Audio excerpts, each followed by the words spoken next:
Hi there riders, it's Jason and I hope you're doing well. Finally landed in the UK, we're really lucky to get our hands on it, the Wolf King GT, the most powerful e-scooter that I know that's on the market. So I'm going to hand this over to the best boys in the business, a little bit of an unboxing video, I'll catch up with you in a minute.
So here it is, finally out of the box.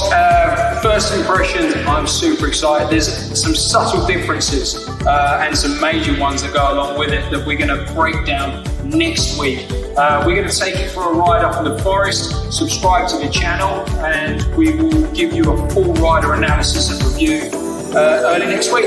Have fun.